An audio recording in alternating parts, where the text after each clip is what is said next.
part of the Press Play Podcast Network. Look up in the sky, it's a bird, it's a plane, This is Jason J. Lewis, the voice of Superman on Justice League Action. This is Mark Wade, writer of Superman Birthright. You're listening to the Krypton Report.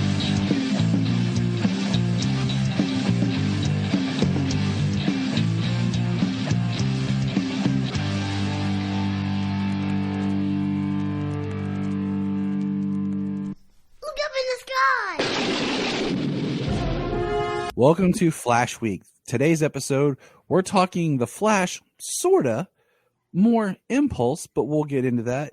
And since we're talking Impulse, we're talking Bart Allen from Smallville. I got my friend Zach Moore from Always Hold On to Smallville. Welcome, Zach. Hey, Tyler. Happy to be here. I'm glad, man. Okay, so this is part of, like I was telling you, The Flash Week. We're talking, live action and major media representation of The Flash. How excited are you for the Flash movie? I have very conflicting thoughts about the Flash movie, man, to be honest with you. Honesty is good. So, this movie has been, 10 years in the making, almost, right? I've said this probably on every episode. It cracks me up that the day after Grant Gustin's Flash premieres on the CW to great reviews, high numbers, they announce Ezra Miller as the Flash, and then he'll have a Flash movie. Yeah, in 2018. Yeah. So here we are. That's correct. That was the original release date, 2018 for the Flash. And here we are.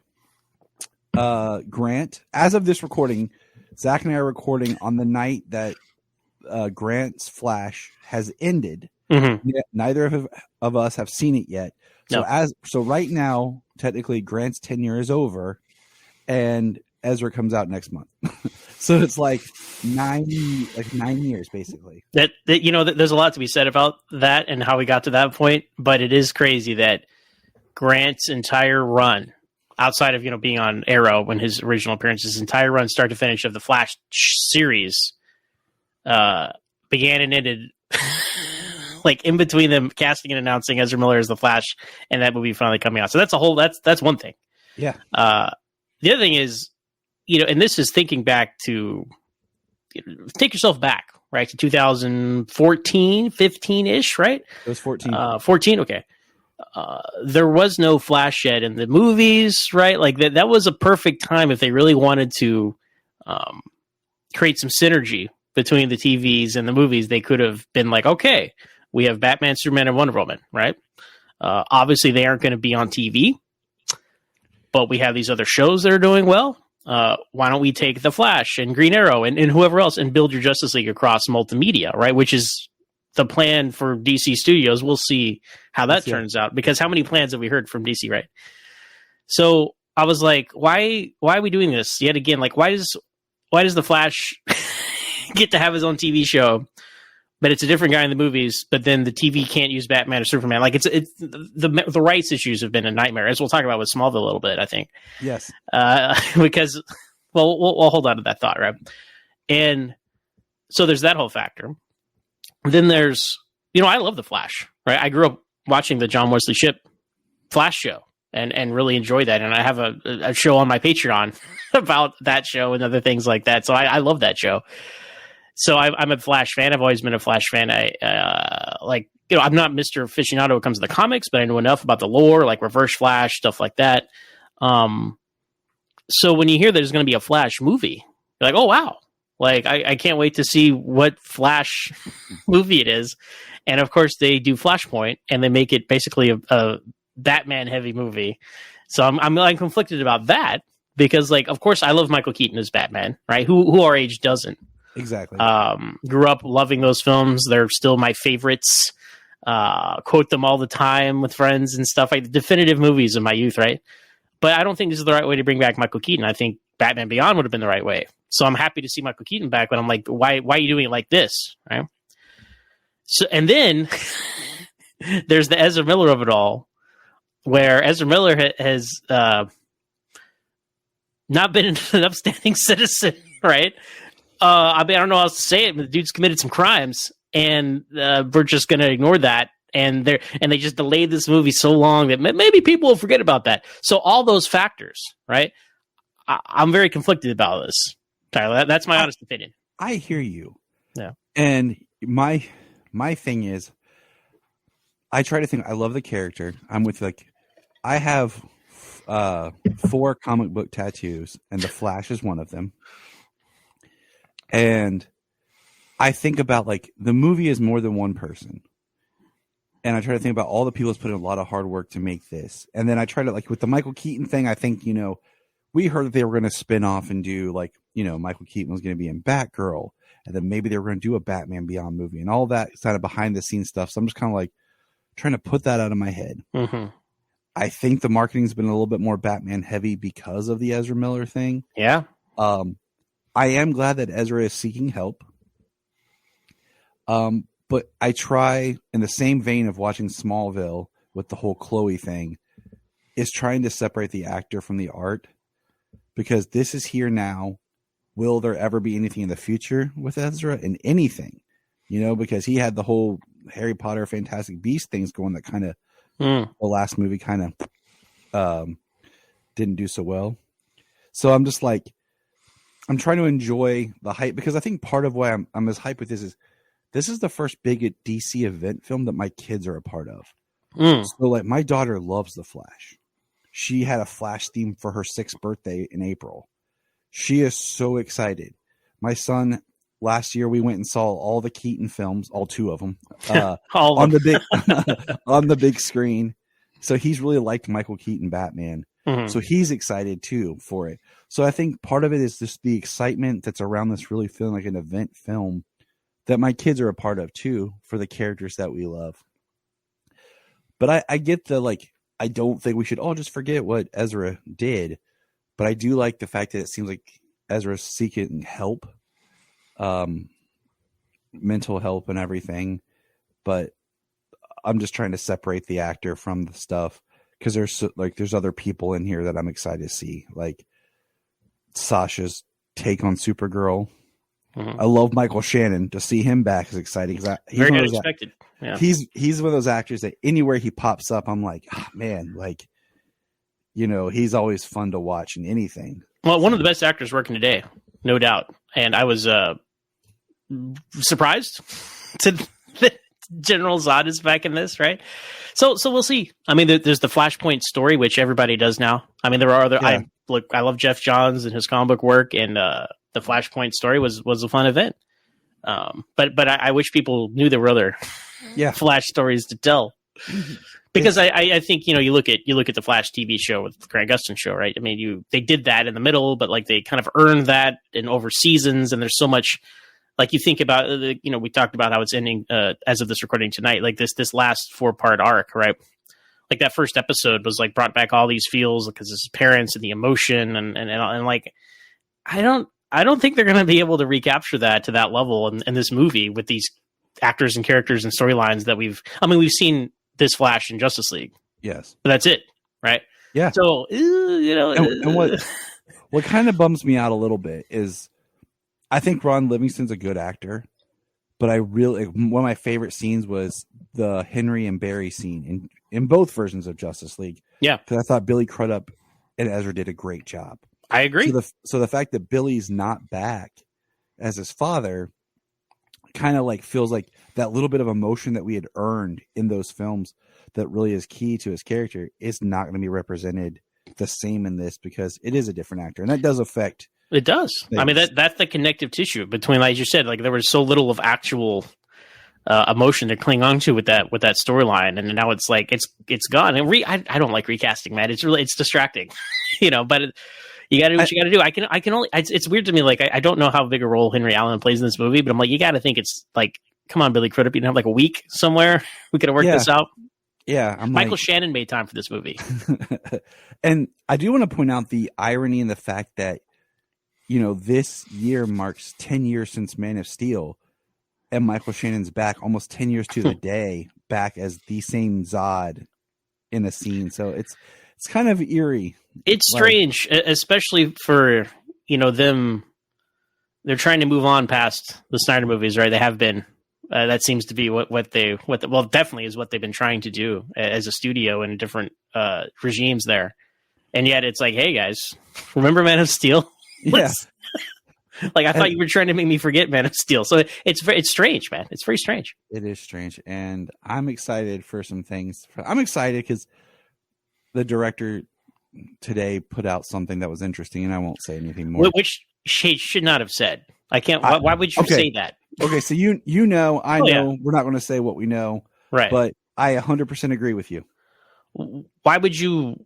What do you have to gain from sharing that information? Like that would have been a fun surprise, and now people who just happen to be scrolling through Twitter know that now. Like I don't seek this. I get like barraged by like either Twitter or friends who see something because people are like, oh yeah, Zach's the superhero guy, the Superman guy. Did you see this? Yeah. No, yeah. Well, no, I didn't, but thanks. Sometimes I don't want to see this stuff sometimes. So anyway, I just don't we're on the same page. I don't want to see the image. Okay. Yeah, so that's I'm like, please don't show me that. That's a good point because that is still up in the air about what form that's gonna take, and we'll leave it there because we don't want to spoil anything people don't know. But between now and then, I'm sure it'll. I've joked with some friends like the whole plot of this movie it'll be easy to find between now and the release of the movie. Unfortunately, I just want to say I've really loved the marketing for the film because I feel like with all the stuff all the trailers and stuff they've released, it's like they show us a scene, but maybe they show us like a couple frames earlier or a couple frames later, but they've not shown like there is a character called the Dark Flash that exists somewhere in this movie. I have the toy over there on my shelf. Yeah, thanks, Funko Pop.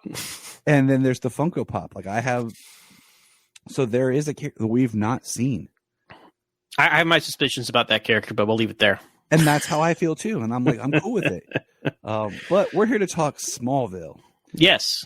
And so I have a little thing I'm going to read first, just kind of introducing. While Smallville didn't use Barry and Wally, the writers did incorporate some of their character traits into Kyle Gallner's Bart. Due to Warner Brothers film-related restrictions on Smallville, there was only so much the show could do with the Flash mythology, and it is the main reason that Bart had to be called Impulse instead of the Flash, as originally had been planned. According to Smallville co-creator Al Goff, Bart is the Flash that DC approved, which indicates that both Barry and Wally were off limits. Based on the restrictions that DC had put on other characters in the past, this isn't too surprising, similar to the situation with Batman and Wonder Woman. DC had big plans for the Flash that didn't involve a role on the small screen. Though DC didn't want the Flash on Smallville, they did ultimately allow the use of Bart Allen with some restriction. The Flash name was used in the episode promo, but it was avoided in the show. Smallville writer Stephen S. DeKnight has explained in the past that DC asked him not to call him the Flash, so the codename Impulse was used in its place. However, as DeKnight has noted, this didn't stop viewers from seeing him as the Flash. Smallville also made fun Easter eggs of his comic book identity and such in the film. Jake, Eric, Wally West, Barry Allen, whoever you are. All right. My name's Bart. I remember that promo, like, and I, when I covered it on my podcast, always on the Smallville, I definitely was like, hey, there it is. They called him the Flash, like the Flash on the WB, right? And yeah, the logo, it's all there. And you're absolutely right, the promotional material. So what is your, what's your headcanon for, do you think who is Bart Allen to you on Smallville? Well, he is, I think of it like he's the Flash starting out. So he's not really the Bart Allen from the future. Okay, so I'm going to address what was in the film on this show, not the film, in the show. I know that things change a little bit when you get to season 11 in the comics, and I have not read that in so long. Mm-hmm. That's not canon. And that's the other argument right there. So you just ignore that. We're just talking about the show for our listeners. I take it since, technically there is the multiverse. We've established that with Crisis and everything. So on this world, there isn't Barry's not there. This is just Bart Allen, and this Bart Allen is, technically, however you want to spin it, his name is Bartholomew Allen, just like Barry's, but Barry goes by Barry. He shortens Bartholomew to Barry, and Bart shortens it to Bart. Mm-hmm. So you could kind of like wiggle it later that, as he grows up, maybe he starts going by Barry or something. It's just, it's one of those things that I'm okay with. Impulse, it makes sense why they went with that. My history with the character is this was the first episode that I watched on, I think it was the Family Channel, whatever it was, like ABC Family. Yeah. When it, before it was Fox Family or reverse that. I can't. I think it was. I think it was Fox Family first, but yes, a lot of people watched season 4 there on the Family Channel. Because when season 4 aired is when I was working, college started and everything, so I wasn't. That was when I got into my rotations of buying the DVDs as soon as they hit and just kind of binging, old school binging, with DVDs. It was a little more work because you had to get up and change the disc. Yeah, totally. But this was one that I remember. I actually came home. I don't remember where I just came home and my mom and brother were watching TV, and the next show was Smallville, and it started, and I was like, I was moving around like I wanted to watch it from the beginning, and we didn't have it. I don't think we had a DVR at the time. My mom was weird about that stuff. But I just remember him saying Bart, and I was like caught off guard, like Bart, because I didn't know about that character. Because I had followed the Flash comics. Because the ID scene was cool. But yeah, in my head canon, it is the Flash.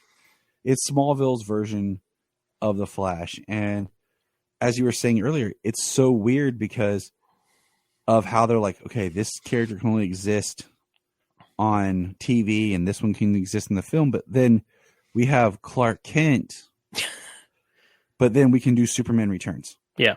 Because that's Superman and this is Clark. The logic there is so strange. I'll never understand it. But now I think I am starting to understand it with like how we have like 4 Batmans now. Right? Yeah. I mean, it's.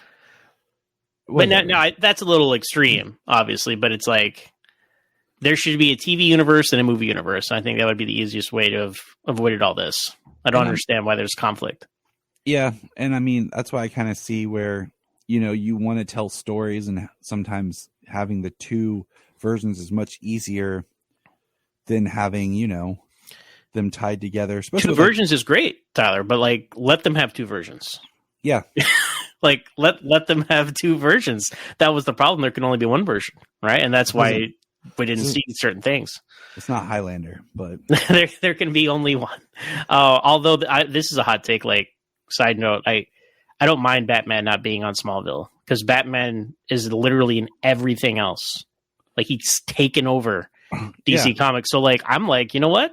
There's one corner of DC Comics there's no Batman, and it's Smallville. And they would have loved to have it. They would have, but that's what Green Arrow's function was. So I'm totally cool with that. And I am too, because it actually opened up people to get to know the character of Green Arrow, like using like some of the, I don't want to say smaller characters, but not as just cultural zeitgeist characters. Yeah, these are B and C list characters, no doubt. So having them with your A-list Superman was great because people got to know these other characters. We already know Batman. We don't need Batman. And then we have the Arrowverse. Yeah, I mean, that would not have happened without Green Arrow being a main character on Smallville for 3 years and a recurring guest star before that. So. Yes.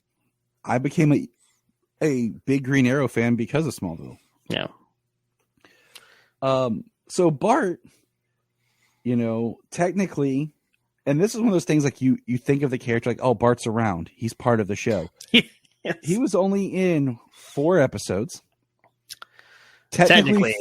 Yeah. Technically 3 episodes. Yeah. Because the 4th one is Icarus. Yes. And he's a stunt double. Yes. Because I was guy in the red hoodie.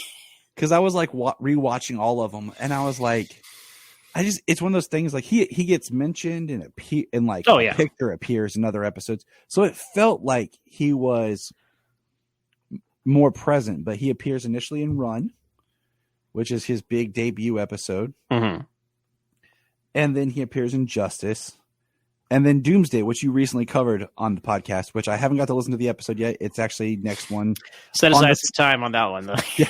Oh no! When Anthony comes on to talk, you're just like, well, might as well put on the kettle Well, Be a long one. it's not even. I know that we all kind of give him a hard time about that, but like he points out on that episode, my podcast has been getting just as long, and that's something we decided in advance. Like, all right, this is you need to block out 3 hours for this because that to both of us that was such a lightning rod of our fandom with the show. So it's a long one, so buckle up. But it's funny you mentioned that him in Doomsday, like he does nothing in Doomsday. Yeah. He could have been anyone. Like he doesn't do. We speculated like, why couldn't we have like seen him run around Doomsday real fast? Or there's 100 things you could have seen him do. I'm like, clearly he just called whoever was available. Yeah, right. The actors. I'm like, all right, we'll plug you in here. It was just cool to have him back in this seat. Of course. Yeah. But his big thing is Run and Justice. Like those are the two. Yeah. Bart centric, and we see growth. And I mean, one of my favorite scenes of all time in Smallville is when Clark's running after Bart at the end of Run, and he's smiling, and Bart's like starts running backwards. Yep. And he like takes off, and it really shows you the speed difference. The power of the Flash. So who should be faster than Superman? And then and that's why one of my favorite comic panels is in Superman Grounded, when Superman's talking to Barry in this case, and he's like, "I've come close to beating you before," and he's like, "That was for charity. Do you really think I was like pushing myself?" And then he like takes off, and stuff, and that always makes me smile because I'm like, yes, Superman. That's why it's iconic. That's why it makes me mad. Like, all right, Joss Whedon, you thought it'd be cool to do the Superman versus the Flash at the end of Justice League, but yet you have Superman flying, and every cover in every version of this, it's both of them running. Yeah, it's an unfair advantage for it to be flying. Absolutely. So I'm just like. No, that's absolutely correct. Like the Flash, he has speed. So if Superman is just as fast, then what's the point? Then the Flash becomes redundant. It's like he needs to be fast, and he can access the Speed Force, and also, I mean, he can run back in time like decades, right? As we'll see in the Flash movie, apparently, right? Superman. People like to dunk on the end of Superman the movie. He can fly back in time like 5 minutes if he's highly motivated. I don't mind that. It's power of love, man. So I will fight you. I will fight on that hill about the end of Superman the movie. I know people like to poke fun of reversing rotation of the Earth, but look, that is just a 1970s visual representation of time travel. Okay. Anyway, I don't know. That just made me think of that. So I'm sorry for that rant. I was trying to think like. Bart was actually the Flash for a very short period of time in the comics, and like in the modern times, you mean? Yeah, like because I think it was only like less than a year worth of comics. Where did something happen to Wally, or why did he take over? I cannot remember. I'll be honest with you. There's just so many Flash because I've done mantles. so much reading and research. But yeah, Bart ascended to Flash for a short period of time where they aged him up. He was the Flash, but then he got back down. Of course, Jeff Johns came in and did the whole rebirth with Barry and all that. But this aired before that, so it kind of makes sense in a way why Bart would be used as kind of the Flash, because it's like, hey, he was the Flash, but you're kind of like he's Impulse, so you kind of get your own character, but you still get the live action representation of the Speedster. So, yeah, that with David S. Goyer, like Ryan Reynolds movie, that was all the talk back then, and I believe Blade Trinity killed it for good reason. Let's see. I think I have somewhere in my notes it talks about, or I just X'd it because I was like, because you had that, and then we are what 2 or 3 supposed years from when we would have had Justice League Mortal, which was going to be 2009. Yeah, I think because I think they were starting to film they were going to film in what 2007 because it was right around the writer's strike. Is what killed it. The last writer's strike, not the current one, as of this recording, unfortunately. Yeah, right? Yeah. No, I mean, they were going to have Wally West and Barry Allen. It was going to be Smallville's Adam Brody. Yep. Was going to be Wally. And then Anton Yelchin from Star Trek 09. Oh, yeah, flip that. Adam Brody was Barry, wasn't he? Yeah, he was Barry, and then Anton Yelchin was going to be Wally West, the younger Flash, to take over. And this was around the time of Star Trek 09 and Terminator Salvation, and he would have been perfect. I love Anton. Rest in peace, buddy. Yeah, rest in peace. He's one of those actors that died tragically in something so stupid. Yeah, it wasn't. I mean, you hear about all these accidents and unfortunate circumstances that actors die young, and it's not like and no slight on anybody else, but it's not like he took too many pills or was doing something irresponsible. Like, dude was just out like on his mailbox and his car malfunctioned, and I mean it's a tragedy. And he was such a good actor. Like, you know, after he passed, my son and I were still watching Troll Hunter, which is an amazing show on Netflix. For anybody, I'm telling you, like, it's perfect writing. And, you know, they had recorded that, so like there were still recordings left of him after so like we're watching the majority of his post-mortem. Wow. You know, and I'm just like, man, he was just such a talent. So that's kind of like what was in the back of my mind when I'm thinking about where this is and what DC's plans are at the time, why Barry and Wally were kind of off the table. So what is your like just no Jay Garrick though? Yeah, see that kind of like threw me as like you could have done something more classic with Jay Garrick, you know, but well, I mean we haven't gotten there yet in my Smallville coverage, but Absolute Justice is coming up in season 9 because we're between seasons 8 and 9 right now in my podcast. And my dream casting would have been like, can we get John Wesley Shipp to play Jay Garrick? Like that would have been amazing. I mean, we got it later, but thank you, The Flash. But that just seems like such a strange miss because you already had established Bart, so there's a mythology there, right? Of the Flash, you could have leaned into that, but I think movie people. But why just let him use Jay Garrick? Nobody cares about Jay Garrick in 2009, 2010, right? Whenever that episode came out. I don't know. I think that was a missed opportunity, but fortunately, we got plenty of Jay Garrick later with John Wesley Shipp. But I mean, Smallville, you know, they did all this legacy casting, and I thought that was a potential miss. He could have been one of the old timers in that. You know, he could have been there with Hawkman and Dr. Fate. In that footage where it was all like kind of be grainy, like the past. What year was that supposed to be, Tom? That's let's not even go there. I'll let you save that because how are they that old? But yet, like, is this the 80s? Nobody remembers that ever existed. Like no one remembers there was a superhero team. Yeah, I mean they could have taken a frame of footage from the Flash TV series or something even and put it in there just to wink at us. Yeah, absolutely. But what is your overall feelings just on Bart in general on the show? You know, I loved him in Run. Making him kind of younger and more immature suited him and suited the character. I liked, man, Smallville really brought its A game whenever there was another superhero. Mainly ones that like they come into Clark's orbit and then he like sets them on the right path and then they go on about their business. And I think all their intro episodes are very strong. Particularly Run with Flash and Aqua with Aquaman. I think those are both like, A plus episodes. Agreed. And it's funny. I was thinking the same thing. Like when you rewatch the show, like I do, and analyze and all this stuff, you're like, man, he was only in like 3 episodes because they mentioned Bart. His pictures around, right? That they talk about the league and Oliver's team and all that a lot. So it's in your mind, it's all going on and off screen, but just season 1, an episode in season 4, an episode in season 6, an episode in season 8 of over a 10-year show. It's like, wow, that's it. Fantastic Injustice as well. Great evolution of the character. The classic, like you got to keep running, you're going to die thing. The trap Lex puts him in. That's great. And then he just has nothing to do, unfortunately, in Doomsday. And that's it. So I as I said off the top, I love the Flash as a character. It was great to see him. He'll always be the Flash to me. I know they, like we said, they called him Impulse there. He didn't get to pick his name either. Huh? I like it because I like it. It's like maybe as he matures, they're like, okay, you can now we'll let you be the Flash. Yeah, you can choose your own code name. Yeah, I like that, and that's a reference to the fact that we know that he's supposed to be a different name. So I know I thought he was. I just wish I thought he was good. I just wish he was around more.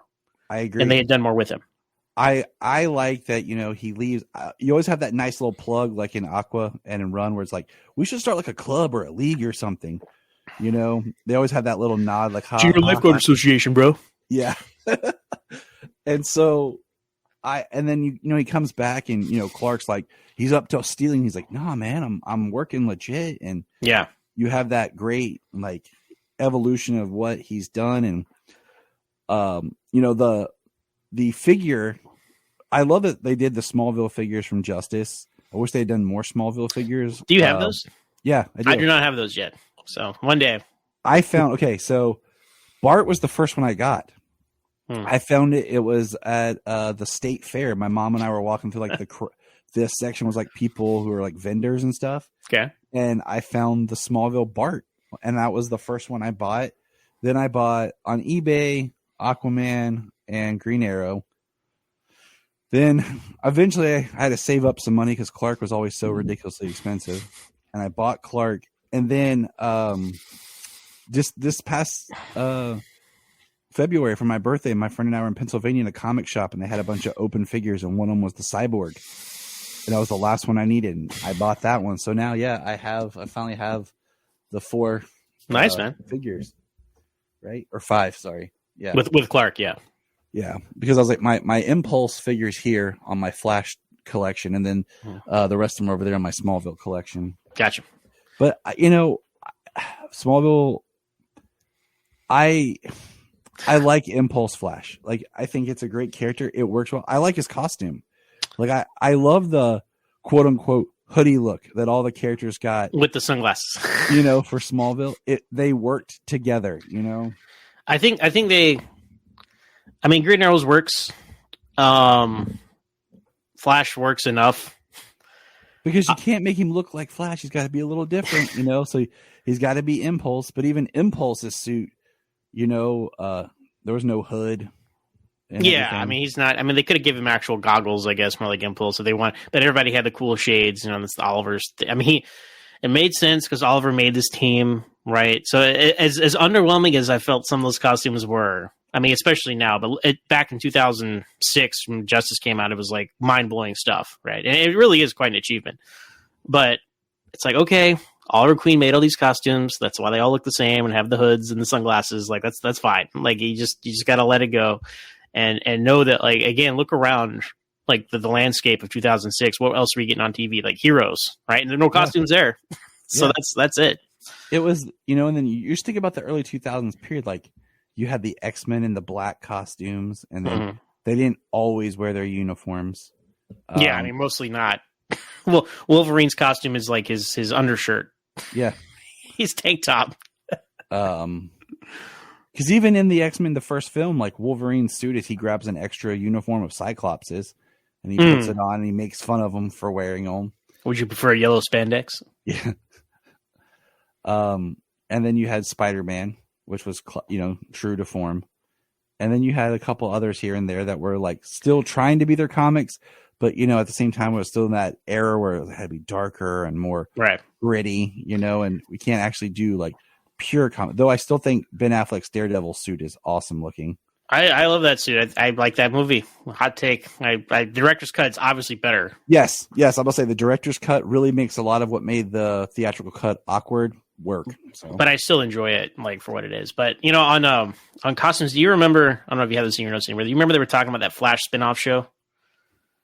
Vaguely. Yeah, and I remember this from Krypton Site. So shout out to Craig Byrne from Krypton Site back in the day, and they would always talk about these spinoffs, and one of them was like going to be the Flash. And I don't know if it was before or after Run, because Aqua was so successful, they made that Aquaman spinoff show. This never got to that point, but there was like, it's a time traveling guy, and he's got like he's got a lightning bolt patch on his backpack, and I'm like, oh, like I do remember that now. So talking about the costume, like think about what we could have got like that, right? So that makes you appreciate what we did get with Bart's costume. And as frustrating as many jokes we make about him, like really being the Flash and the studios making him Impulse, like you can be a lot cooler with like whatever changes they made and however the character is because he's Impulse, because he's not Barry Allen. No, it's Bart Allen. Like sure, like his flash of light, man, and I'm from the future. Like all these weird things he said, just maybe half being sarcastic. Obviously, when he tells Chloe he's from the future, that's just him showing off, or is it truth? We don't know. He's a character that they planted enough seeds that if they really had wanted to, they could have explored. Like at some point, season 10, Barry Allen shows up, and it's like, this is my grandson from he would have been like, okay, kind of like just in Harry James Olsen, Tyler. Yeah, that's what I was going to get to. Yeah, kind of like how Mira shows up. We never see Arthur meet Mira, but later when I think it isn't in season 9. It's Patriot 10. Season 10. I think. Okay, I couldn't when Arthur shows up with Mira. They allude to a lot of stuff that's gone on off screen with his journey. Same thing like you just said with Impulse is he's Impulse, And just like the comics, he was Impulse, then he became the Flash. You could have had an episode where he, even like off camera, like Bart shows up, he talks about, yeah, I've been hanging with my uncle. And they're like, oh, that's cool. Your family? He's like, it's a long story. Or my grandfather. Like, what? Yeah. And he's like, it's a long story. And he's like, you know, he could have said the Scarlet Speedster or something, just kind of winking, you know. And we could have thought, oh, okay, cool. Like, but just having Bart on Smallville, I'm glad he's there. Oh yeah, I'm glad the Speedster representation and getting to move past the characters, but they played it safe by being Bart, so they had more liberties to do what they wanted to do. But I would have liked more. I mean, like I said, in the end, really looking at, you only really have 2 episodes really with Bart. Because he could have been anyone. He could have been Aquaman. Could have been knocked over by Doomsday. You know, it's just he does nothing, and it's such a missed opportunity. And I know they have their own budget. That episode has its own issues. It's, like I said, it's like we mentioned earlier, as you guys can go hear about it on our podcast. But they use him to his best potential in Run, and they use him to his best potential in Justice. Like, those are fantastic uses of him as a speedster. And I, you know, they had hundreds of more episodes, so they had plenty of opportunity.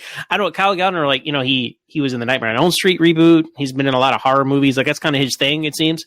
So maybe he was unavailable. I mean, I don't know, but I would have, like you said, like, they brought in Aquaman back and expanded his mythology.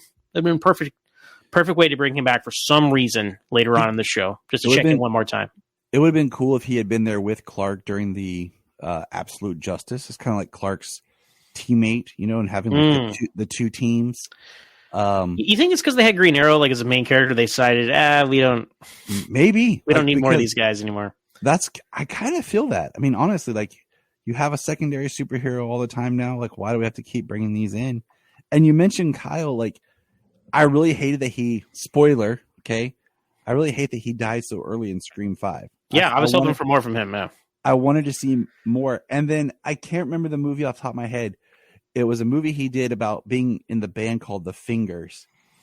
I can look it up on IMDb, where he's in a band. It was a really good movie, and I really enjoyed. He sang in the film and everything, and I really enjoyed that movie. And it's escaping me what the title is, but I've enjoyed when he pops up. And he's in The Haunting of Connecticut too, if I remember right. The Haunting is something. Yeah, that sounds right. Yeah, again, horror movies. That's his bag, it seems. Yeah, so. It does seem like that's where he pops up. He was just recently in Smile. Yeah, which ended up, I haven't seen that, but it's really successful apparently. So, so I think he is a good actor, and I like seeing him and stuff. So I don't feel like it's one of those acting chop things, you know, where it's like, we got this person, but they really aren't that, you know. So maybe it was because that was a good point about Green Arrow being back. That they were just like, yeah, we don't need to keep having these reoccurring people. Yeah, I mean, he was young, like, when they cast him, and he brings that youthful energy, and it's like it totally worked. Like, it just he worked as that character, and like Clark's younger brother. Like, yeah, exactly. Like whenever Clark had to deal with younger people, you know, it really worked. Like, with that older brotherly thing, that Tom Welling really tapped into that, channeled that vibe. And that really worked for him and Bart, and they're kind of like bromance, and like continues for the first 2 episodes, and then he's just kind of there, and Doomsday, and like, sorry, Clark, we're gonna betray you. Yep, gonna get knocked out by Doomsday, and cry at Henry James Olsen's funeral. Here's a pitch for you. What could have been interesting: Bart comes back for an episode where he helps Connor, and kind of role reversal, where he's like the older brother to Connor, and like this, you know, kind of showing where he's matured and everything. That could have been a really nice, like, send off to Bart in episode season 10. He's a grandson of Barry Allen, right? That's what he's supposed to be in the comics. He was Barry's grandson. So I was trying to think of the dates. I'm like, oh, he could be with the Legion. I'm like, oh, that's too far.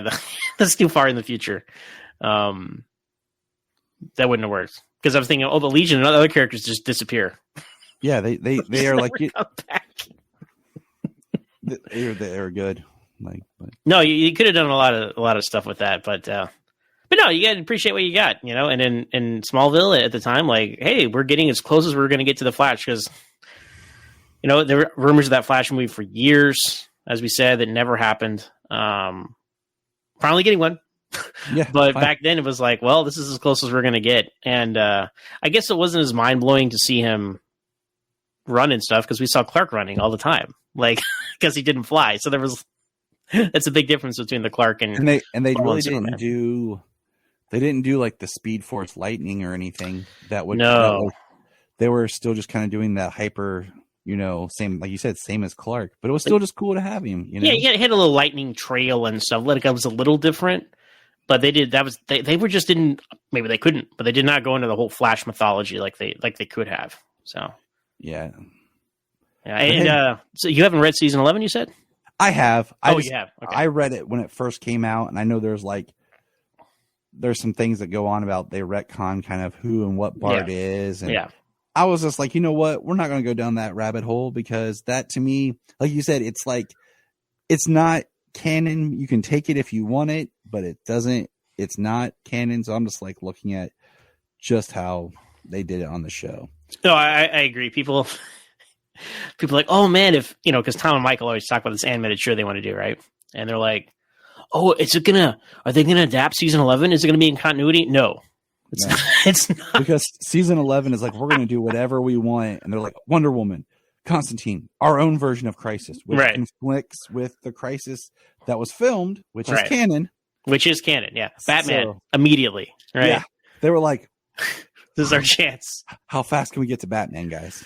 Yeah. Anyway, and no slight to season 11. It was great to continue the show in that way. And I'm glad it exists, and it's more Smallville. It's more Smallville story. It's more Smallville merchandise. It's more Smallville content. But it's on the tiers of what matters, and like it's on a lower tier than the show. Yeah. Well, we're gonna put a pin in it there. Zach, thanks for being here and chatting a little bit, preparing for Flash Week. Everyone, check out Zach's conversation on the podcast on Always Hold On Smallville. Give them some plugs for your shows. Yeah, man. Always Smallville with 1S on Twitter. That's the mothership. And we got lots of spin-off shows. I'm on one of the spin-off shows, but because we got Always on Superman Lois. We have Always on to Arrow. We have Always on to DC's Legends of Tomorrow, and we have Always Hold On to Star Wars. So those are all the shows out there for everybody. And, we have a lot of Patreon content. So if you love those conversations and want to hear more, especially me talking about the 90s Flash and other Flash-related things, you can go to patreon.com/Always Smallville with 1S and check us out over there. But it's a lot of fun, and we got 2 seasons left of Smallville. We're in the home stretch right here. And it'll be fun to kind of like when you get done to kind of look back and see where DC as a whole has been from when you started that show to where you are now, and just like how you got derailed from other things that kept coming up. And yeah, I mean, the first month, I started in February 2016. So Batman vs Superman came out like a month into my show, and I've lived in the shadow of the DCEU ever since. So we'll see what the state of DC is when we finish season 10. All right. Well, thanks, Zach. And remember, everybody, look up in the sky and get ready to enter the Speed Force. Look up in the sky. We just want to say, if you've enjoyed this podcast, please check out other podcasts on the Press Play Podcast Network. If you are like Tyler and James and can't get enough super talk, check out these other podcasts. Digging for Kryptonite, Supergirl Radio, The Last Sons of Krypton, The Superboy Legacy Podcast, All-Star Superfans, Superman the Animated Podcast, The Aspiring Kryptonians, Always Hold On to Smallville, The Geek of Steel, and Truth, Justice, and Hope. Remember to check out Krypton Report on all social media platforms. Go to linktree.com/Krypton Report. You find all of our reports. This is Dan Jurgens, and if you want to have a good time, keep listening to the Krypton Report.